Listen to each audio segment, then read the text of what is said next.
Donc, je suis Gérard Senior, architecte de la société Éthique.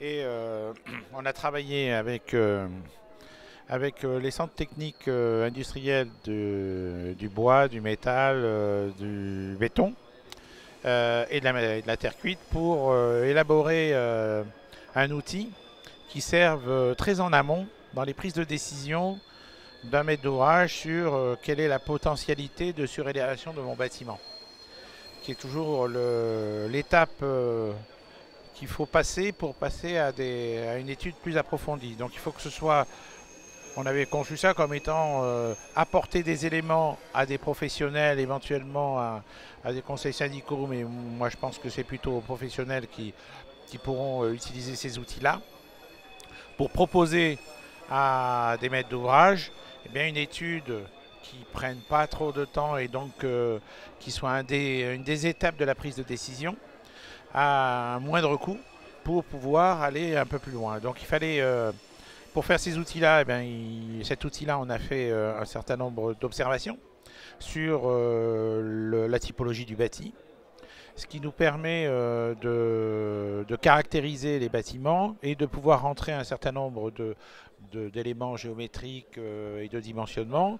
Et ça nous donne rapidement quel est le potentiel de surélévation du bâtiment, avec assez peu d'entrées à rentrer.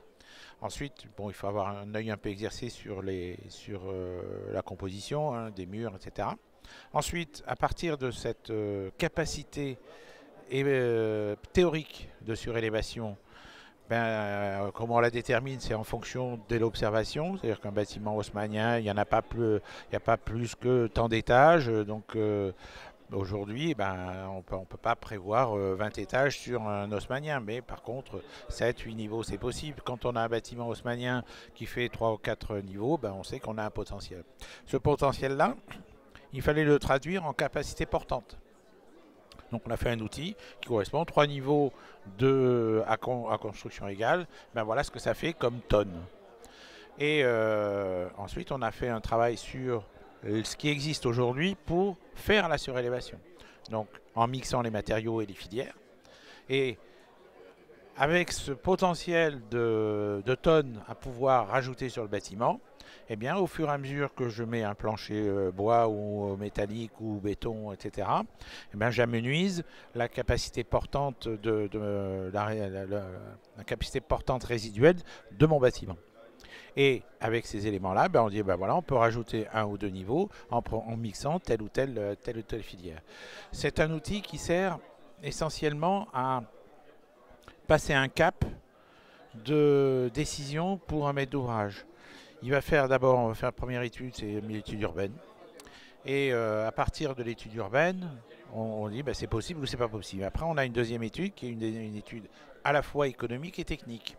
Est-ce que c'est possible de surélever sans avoir de coûts importants, de renforcement, etc. Est-ce que mon bâtiment peut supporter un ou deux niveaux? Donc c'est à ça que sert cet outil-là, qui est couplé à un outil économique. C'est au bout de combien de temps j'amortis.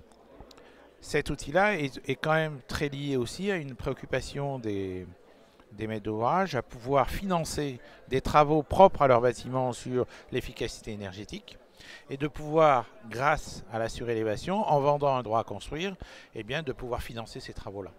Voilà où on se positionne sur cet outil ligne de toit.